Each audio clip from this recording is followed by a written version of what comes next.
അപ്പോൾ ഇന്ന് നമുക്കൊരു ബിരിയാണി ഉണ്ടാക്കി നോക്കി.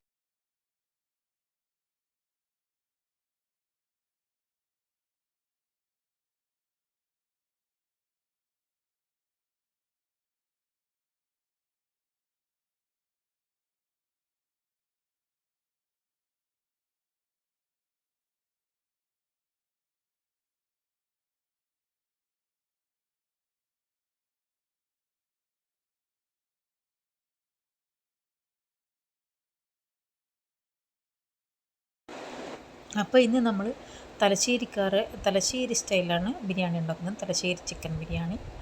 അപ്പോൾ അതിന് സവാള ഒരു കിലോ ചിക്കൻ ആണെങ്കിൽ ഒരു 3/4 കിലോ സവാളയെങ്കിലും വേണം. അപ്പോൾ അതൊക്കെ കട്ട് ചെയ്തെടുക്കുകയാണ്.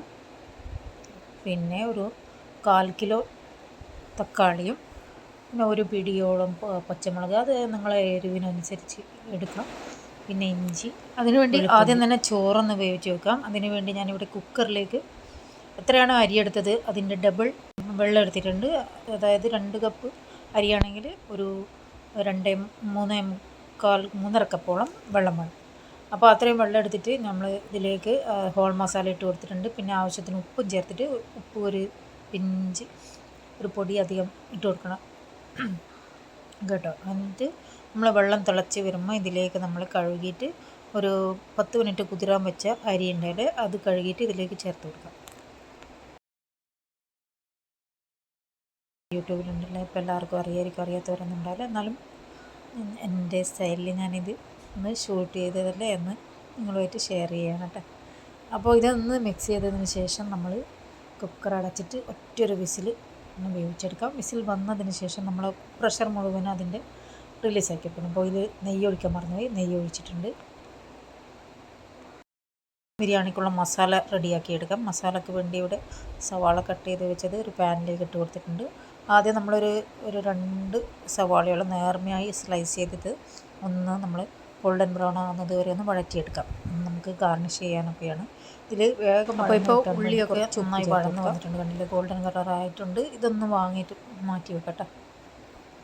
ഇതിലേക്ക് ബാക്കി വന്ന ഓയിലിലേക്ക് നമുക്ക് സവാള ബാക്കിയുള്ളത് ചേർത്ത് കൊടുക്കാം. എന്നിട്ട് ഇതേപോലെ ഒന്ന് വഴറ്റിയതിന് ശേഷം ഇതിലേക്ക് ആവശ്യത്തിന് ഉപ്പ് കൂടി ചേർത്ത് കൊടുക്കാം, മസാലയ്ക്ക് ആവശ്യമായത്. പിന്നെ ചിക്കൻ അവിടെ കഴുകിയിട്ട് വെച്ചിട്ടുണ്ട്. അപ്പോൾ ഇതിലുള്ള വെള്ളത്തിൻ്റെ ഒരംശമൊക്കെ, അപ്പോൾ സവാള ട്രാൻസ്ലൂസൻ്റ് ആകുന്നത് വരെ ഒന്ന് വഴറ്റിയെടുത്തിട്ടുണ്ട്. ഇനി ഇതിലേക്ക് നമുക്ക് ഇഞ്ചി, വെളുത്തുള്ളി, പിന്നെ പച്ചമുളക് ഇത്രയും ഒന്ന് ക്രഷ് ചെയ്തതാണ്, അത് ഇതിലേക്ക് ചേർത്ത് കൊടുക്കട്ടോ. അത് ചേർത്തിട്ട് നമ്മളൊന്ന് വഴറ്റിയെടുക്കാം. ഈ ഇഞ്ചിയുടെയും വെളുത്തുള്ളിയുടെയും ഒക്കെ ആ പച്ചക്കുത്തൊന്ന് മാറുന്നത് വരെ ഒന്ന് വഴറ്റിയെടുക്കാം. അപ്പോൾ ഇതിൻ്റെ പച്ചക്കുത്തൊക്കെ ഒന്ന് മാറി വന്നിട്ടുണ്ട്, നല്ലൊരു അടിപൊളി ഫ്ലേവറൊക്കെ വരുന്നുണ്ട്. ഇനി നമുക്ക് എന്ത് ചെയ്യും, ഇതിലേക്ക് നമ്മൾ തക്കാളി അരിഞ്ഞ് ചേർത്ത് കൊടുക്കാം. അപ്പോൾ തക്കാളി ഒന്ന് മിക്സ് ചെയ്തതിന് ശേഷം മൂടി വെച്ചിട്ട് വേവിച്ചെടുക്കാം. അപ്പോൾ തക്കാളിയും ഇപ്പം മസാലയൊക്കെ ഓൾമോസ്റ്റ് നന്നായി വഴന്ന് വന്നിട്ടുണ്ട്. ഇനി ഇതിലേക്ക് നമ്മൾ കഴുകി വെച്ച ചിക്കൻ ചേർത്ത് കൊടുക്കാം. നാടൻ ചിക്കനാണ് കേട്ടോ, അതാണ് ഇതേപോലെ. പിന്നെ ഇതിലേക്ക് കുറച്ച് കുരുമുളക് പൊടിയും മഞ്ഞൾപ്പൊടിയും ചേർത്ത് കൊടുക്കാം കേട്ടോ. പിന്നെ ആവശ്യത്തിന് ഉപ്പ് ചേർത്ത് കൊടുക്കുക. ഉപ്പ് ആദ്യം മസാലയിൽ ചേർത്തിട്ടുണ്ട് ഉണ്ടായിരുന്നു, അതുകൊണ്ട് നോക്കിയിട്ട് വേണം ചേർത്ത് കൊടുക്കാനേ. ഇനി ഇത് ഒന്ന് മിക്സ് ചെയ്തതിന് ശേഷം ഇതിലേക്ക് 2 ടേബിൾ സ്പൂൺ തൈര് ഒഴിച്ച് കൊടുക്കാം.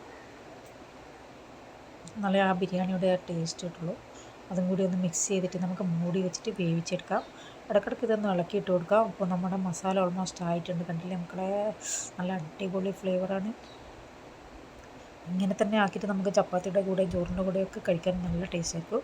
ഇനി ലാസ്റ്റ് ഇതിലേക്ക് നമുക്ക് കുറച്ച് മല്ലിയില കൂടി ചേർത്ത് കൊടുക്കാം, പുതിനയിലയും, പിന്നെ കുറച്ച് നമ്മൾ വീട്ടിൽ പൊടിച്ച് വെച്ച ഗരം മസാലയും ചേർത്ത് കൊടുക്കാം. അപ്പോൾ ഗരം മസാലപ്പൊടിയുടെ റെസിപ്പി വേണമെങ്കിൽ നിങ്ങൾ കമൻറ്റ് ചെയ്യണം കേട്ടോ. നമ്മൾ ബിരിയാണിയുടെ ഗരം മസാല നമ്മൾ തലശ്ശേരി സ്റ്റൈലിൽ നമ്മളെങ്ങനെയാണ് പൊടിച്ചെടുക്കുന്നത് കാണിക്കാം. ഇനി നമുക്കിതൊന്ന് റൈസ് ഒന്ന് ലെയർ ചെയ്യാൻ വേണം. അതിനുവേണ്ടി കുറച്ച് മസാല ആദ്യം ഒന്ന് മാറ്റി വെക്കാം, മുകളിൽ ഇട്ട് കൊടുക്കാനാണ്. ഇനി ബാക്കിയുള്ളതിലേക്ക് നമുക്ക്